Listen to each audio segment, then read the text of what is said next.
All right, well, I guess we might as well get started. I want to leave enough room for time for you guys to work on your assignment together.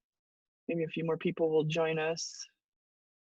Let's go over to good old Blackboard. This is week 10 for STC. It's week 9 for East, because we remember we started the week before. Hopefully everybody's doing okay. This is our last week of poetry. We're going to be transitioning into a longer work next week. So we'll be wrapping up. The project kind of wraps up poetry for us. If you click on this week, you'll see that there's a statement about how our focus is on theme. We've been working on theme all along with the 1, 2, 3 analysis. Theme is part of that.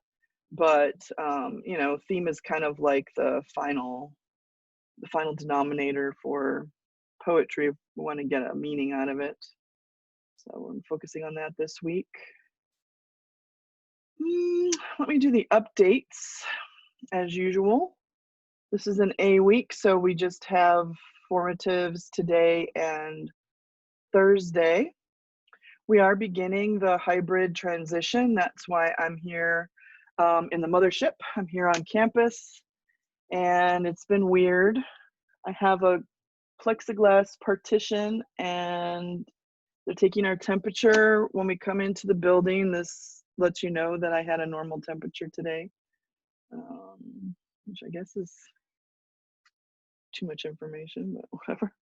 And then everybody's got masks. I haven't seen any students. Kind of weird for school to be in and no students, but there is a transition plan. I sent it out on Google Classroom last week, Friday, I want to say. It should be in the stream. Yeah, here it is.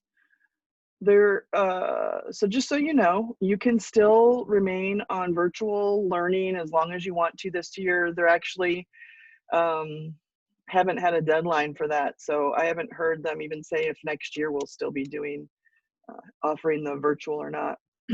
But there was this plan that I sent out. Whoa, hey.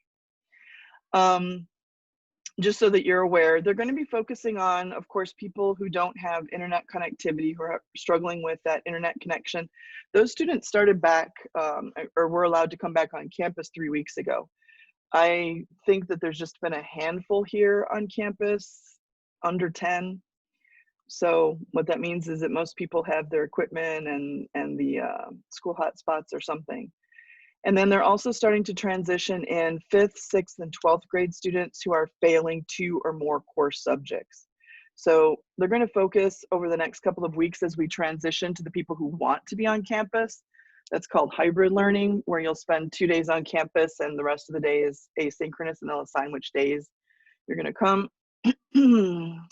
But they're focusing on the students who aren't doing very well with virtual learning. So the students who are failing 2 or more core subjects, they want to get them on campus first so that there can be some, you know, I guess, I don't want to say face-to-face instruction, but face-to-plexiglass instruction, so that those students have a chance at graduating or moving on to the next grade level. And then you can see next week, which is the WISD week 10, they're adding in 1st, 2nd, 3rd, 4th, 7th, 8th, and 9th grade students who are failing 2 or more core subjects.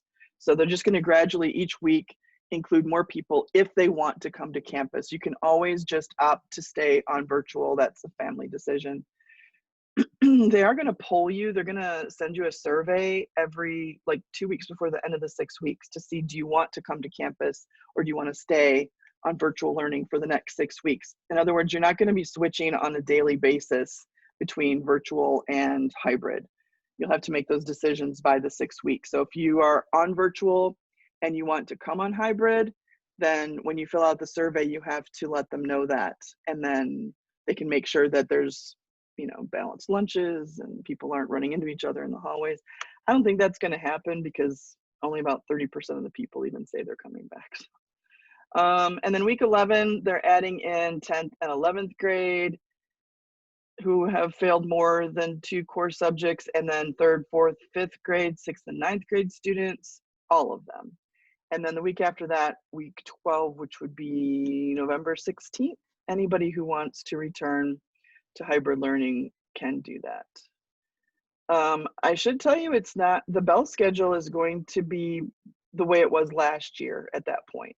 We're going to transition from the way we have it now with the school day ending from 2:45 to more of a regular school day. So the blocks will be longer, but the instruction will still be virtual. So if you do come to school, you have to bring your own computer, Chromebook, whatever, and, you know, some AirPods, some kind of, you know, earbuds, because all the teachers are still going to be doing the lesson here. You'll just be in the classroom with your computer doing the lesson. Lunches, you know, there's only one person per table at lunch. So I'm not anticipating a whole lot of people coming back for that. Most people are doing okay, at least in my classes on virtual learning. So are there any questions about that transition plan? Anything I can either find out or answer for you? No questions. Okay, Sean. Sean's the no questions guy for this class. If something comes up, let me know. If you hear something, I heard a crazy one last period. So if there's something that, you know, you heard from somebody, you want to know if it's true, I'll just ask for you and find out. Just a reminder to seniors, this is the last week of October, so you should be wrapping up your FAFSA and your Apply Texas. I think there's an event this afternoon for one of the colleges is helping with FAFSA. If you're not in your counselor's Google Classroom, and if you're not in the College and Career Center classroom, you probably don't know about that, but there is, so double check your messages in there if you're trying to finish up with your FAFSA. If not, you should be completing it. I'm gonna stop talking about it after this week and just assume that everybody has submitted, or they don't need help with the essays or anything like that. Today I want to talk about the passage that you read from the textbook about form, and I asked you to read the part from that chapter that was about closed form, and we also have an assignment for groups, obviously.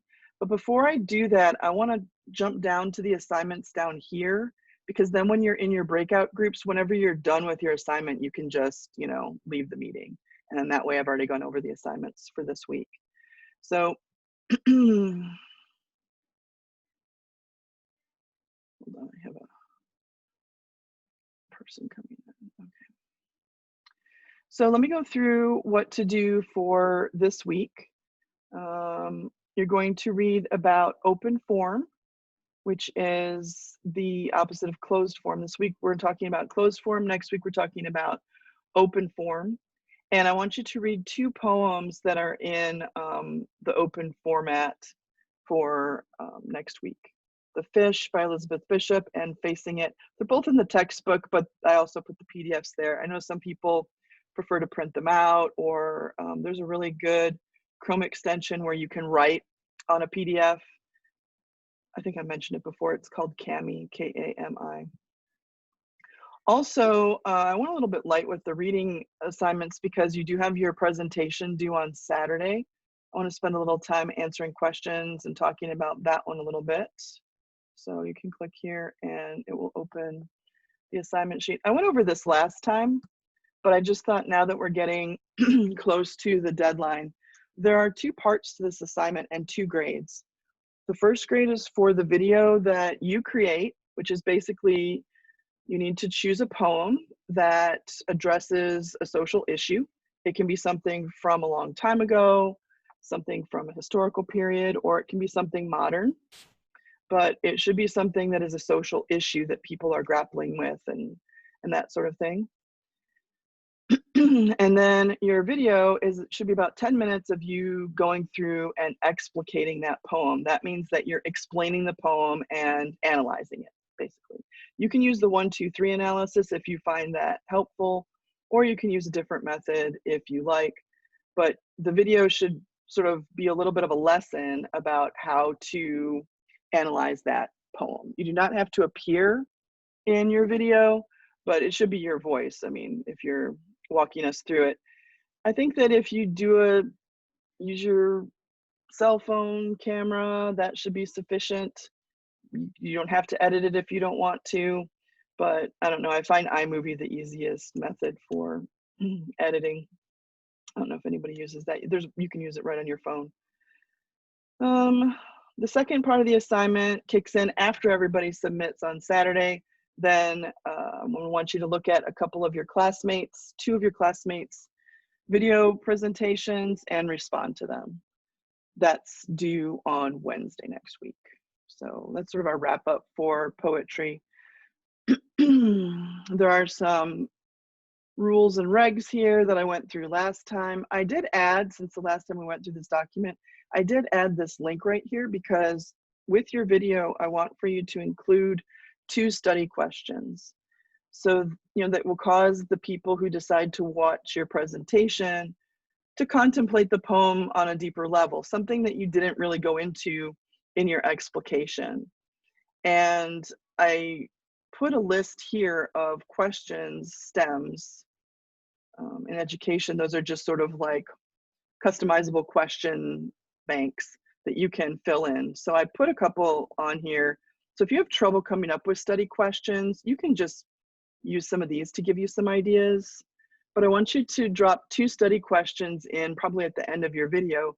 And then whoever visits your video and watches it will answer those questions to be part of their analysis of your video.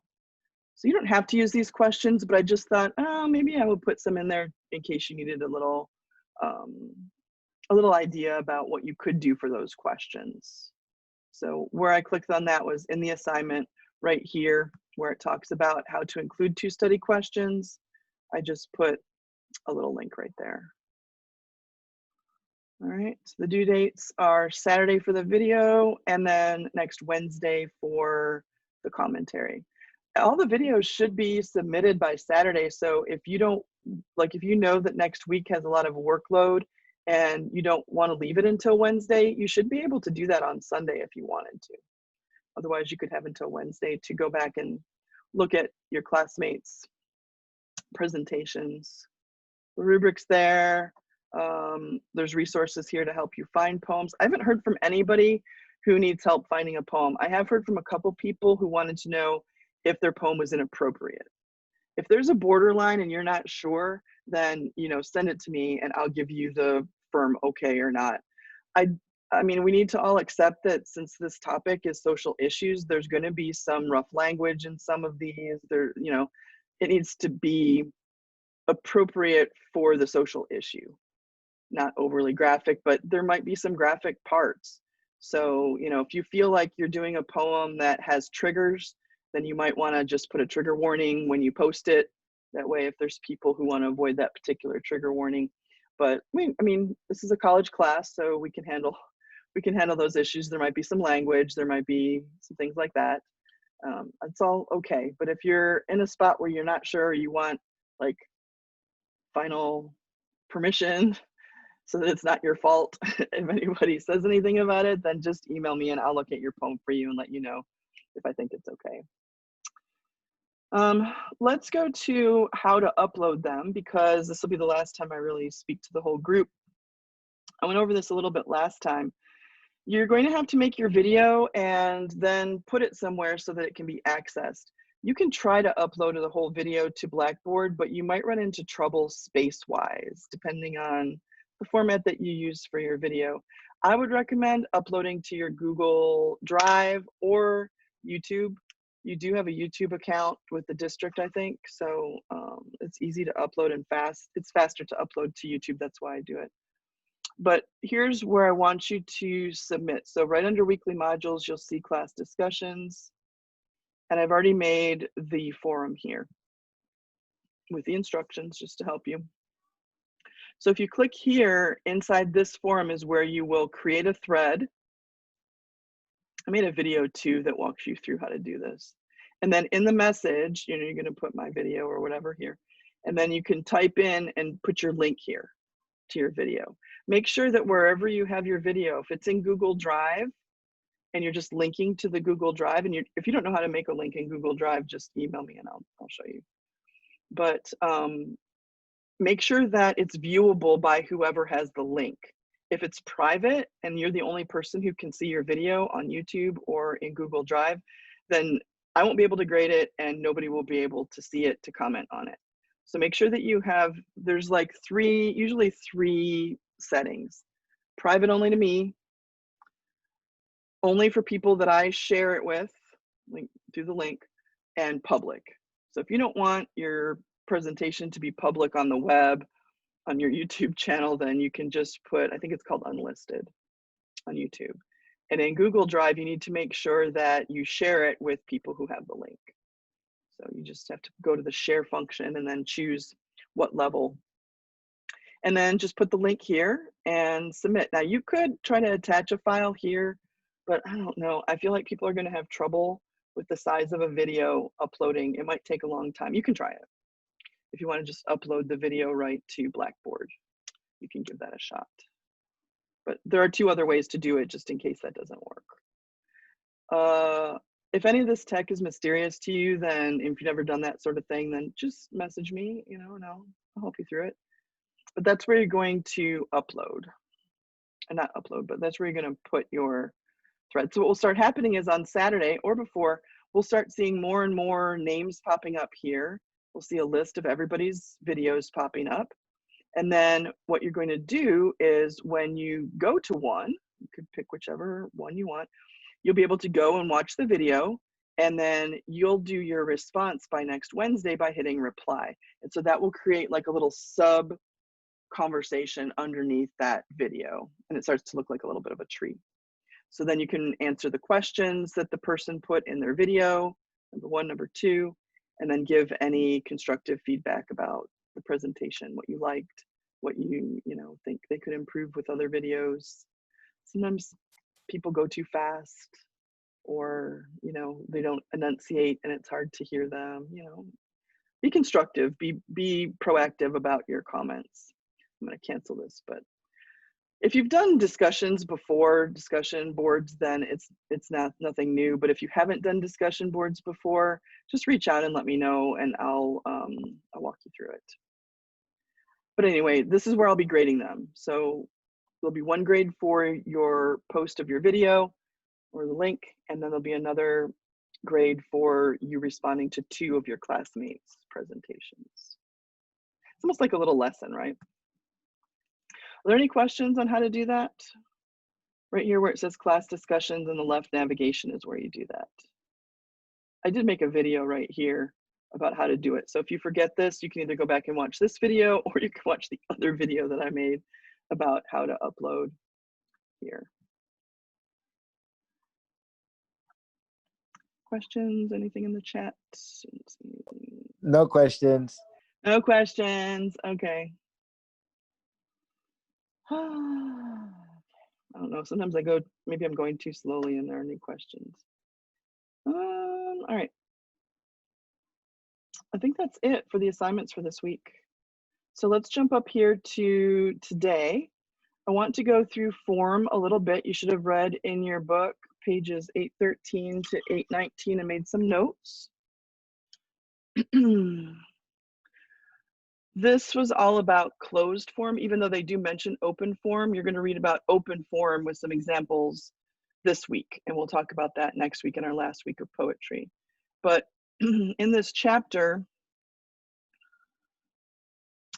they talk here on page 814 about how poetry is kind of broken into, in terms of structure, into 2 main camps. The first one is closed form, and that means that a poem has certain rules, that it's got a certain rhyme pattern, it's got a certain metrical pattern, certain number of lines, certain repetition. And so to write a poem in closed form means you have to follow all the rules of that form. And that's pretty much how poetry was written until the 19th century. Poetry was always written in a format that was very structured. And then toward the middle to end of the 19th century, people started experimenting with form and saying, why do we need all these rules? There could be poems that don't have a rhyme and don't have a metrical pattern. And so we call that open form. I think that's pretty easy to remember. Then they start talking about some closed forms like sestina, terzarima, sonnets. All of those are examples of poems that have rules. And if you're going to sit down and write a sonnet, well, it better rhyme this way. It better have 10 syllables per line. It better have an unstressed followed by a stressed syllable 5 times in a line. If it's open form, then sometimes it's called free verse. Then there aren't any rules with that particular type of poem. So there aren't any guidelines to follow for structuring it. And they talk in that section about imagism, which is one of the first big movements of open form poetry. Even though people were writing open form poetry before that, before the early 20th century, but the first big movement that we have out of open form poetry is the Imagist movement, and they describe it there. So then the rest of the reading is about closed form, and they go into a few different forms of that. One is blank verse, which does not sound like a closed form, but it is, because it's not based on rhyme. And they have an example from Hamlet. You can see that on the edges, there isn't any rhyme here. This is from the to be or not to be speech in Hamlet. And so you can see that these lines don't rhyme with one another. So you would think, oh, it's open form, but it isn't. We didn't have open form in Shakespeare's time. What we have here is unrhymed iambic pentameter. Iambic pentameter is just a fancy way of saying there are 10 syllables per line, and they have an unstressed, stressed, unstressed, stressed, unstressed, stressed pattern. They don't really talk in the book about what unstressed and stressed syllables are, but they just say that they exist. But I think if you know Spanish, you understand, or if you have a last name or first name, that if you wrote it the traditional way, it would have an accent on it. There's certain rules that you follow for acentos in Spanish. But then you understand about stressed and unstressed syllables, or if you play the drums or something like that. So a stressed syllable is one that has an emphasis. It's louder and stronger. An unstressed syllable is one that is quieter. So blank verse is a way of writing poetry without rhyming, but it still has a pattern to it and a cadence and a structure. So the accented syllables are how we tell people to pronounce words so that we know. Oh, look, the bell. Can you hear it? I don't know if I missed that or not. So the stressed syllables are there to show with the accent. We call it in English a diacritical accent, to show that's how you pronounce the word, so that you go around emphasizing the right syllables when you're speaking. So blank verse is a closed form of poetry. It doesn't have to rhyme to be closed form. They talk about what a stanza is, heroic couplet. A couplet is 2 lines that have an ending rhyme and have iambic pentameter. If it doesn't have iambic pentameter, that 10 syllable thing, then we just call it a couplet. And they have some examples. They talk about terzarima, they talk about quatrain, ballad stanza. You should have a basic idea of what all those are as closed forms of poetry. I'm probably not going to ask too much about this stuff down here. Then they go on to the sonnet, which is a closed form. And there are different types of sonnets. There are probably 5 or 6 different types of sonnets. We tend to focus on the English sonnet and the Italian sonnet, but they talk about the difference between those two. And today's assignment in your groups is going to be to choose one of the poems for today and classify it. So what type of poem is it? And how do you know? What are the clues that tell you what type of sonnet it is? So you can always go back to this page in your book to help you figure out what type of sonnet you're looking at. The 3 poems for today, Ozymandias, Sonnet 30 by Spenser, and Sonnet 130 by Shakespeare, are all 3 different types of sonnets. So they walk you through how to kind of tell the difference between those two types here in the book, and then there's some examples that come in after that. So is there anything that I skipped over in the reading that you want me to spend a little more time talking about before we get to our group assignment?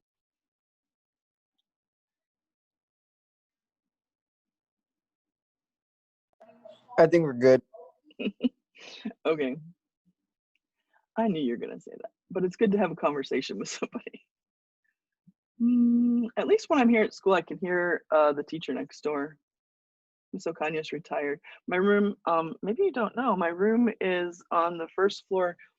I'm the closest classroom to the nurse's office. So if you have to go out to the band hall, you go right past my room, well, the old band hall.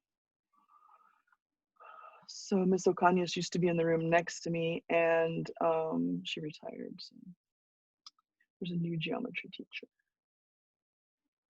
All right, so I want you to spend the rest of the time on the small group assignment. You're gonna pick up that assignment. There's a link to it here, but you're gonna pick it up in Google Classroom. So let me walk you through the assignment real quick, and I'll come into your group meetings too to see if you have any questions while you're working. So there are two parts to today's exercise. I want you to, once you get into your groups, choose one person to go and get the document and share it with the rest of the groups. I want one group document, which means, you might not be submitting the assignment, somebody else in your group might be submitting it, but your name will be on it. So when you get your grade will be there, but I know that the assignment came in with on somebody else's account. So decide, who's going to go and get the document, bring it back, share it with everybody. Then you need to decide which of the 3 poems that you read for today you would like to work with as a group. I would say pick the one that made the most sense to you as a group and go with that. And you're going to choose that. And then there are 2 slides. There's part 1 and there's part 2. So in part 1, what I want you to do is classify your sonnet. Go ahead and decide which one you want to do, put it in the chart, the title of it and the author, so I know which poem you chose as a group. And then I need you to tell me what type of sonnet is it. There are 5 or 6 different types, but like I've said, we have, for the ones from this week, we have the Italian, the English, and the Spenserian sonnets. So I did put a link here. This link will help you with some definitions of what's the difference between the different types of sonnets. So classify it, and then whatever poem you're using, put some evidence here to support that classification. So if the sonnet you're looking at says that it needs to rhyme in a certain pattern, then show me from that poem how it rhymes in that pattern. And you can work together to fill in all the different pieces of evidence to prove that that's that type of sonnet. Then the second part is more, is where each person will contribute in their own column. So in the yellow section here is where you'll put your name. So let's just say I'm Helen, and I'm going to put my name in here, Helen. And then I can go ahead and underneath that, I want you to put in your theme. You should have already done a 1, 2, 3 analysis on each one of those poems. So just go to your notes and put in the theme for the poem that you've chosen. It's the same one as the previous slide. Everyone should have a slightly different theme because everybody, could be working from a different topic when they're writing their theme. Then I want you to go and comment under your classmates. So Helen's going to go ahead and write her theme in here. Then I want you to move out of your column and go to the other columns and try to support the themes that your classmates have come up with. So if I'm Helen, I'm going to fill all this in, and then I'm going to start looking over here in my group members' themes and try to find evidence from the poem to support that theme. Maybe I'm going to quote, maybe I'm just going to make a comment, but these sections underneath here should be your group members trying to prove that your theme is accurate. And people will try to do that on yours. And when you're done, just, whoever took ownership of the document can just turn it in. Your names will be on it because they should be in this yellow section here for your group members. And when I grade it, I'll just make sure that I look at each person's column for their individual themes. So are there any questions on the assignment? No questions. No questions. Okay, so you can get your copy of the assignment over here in the classwork section, right here, group class assignment, and submit it when you're done. In a few minutes, I'll come into your groups and visit with you and see if you have any questions, but you can also just put something in the chat and I'll pop into your room and meet with you. So let me make the breakout rooms. There are a couple that I want to assign. So I'm going to go ahead and you'll start seeing on your screen pop up invitations to the breakout rooms. So you can go ahead and join them.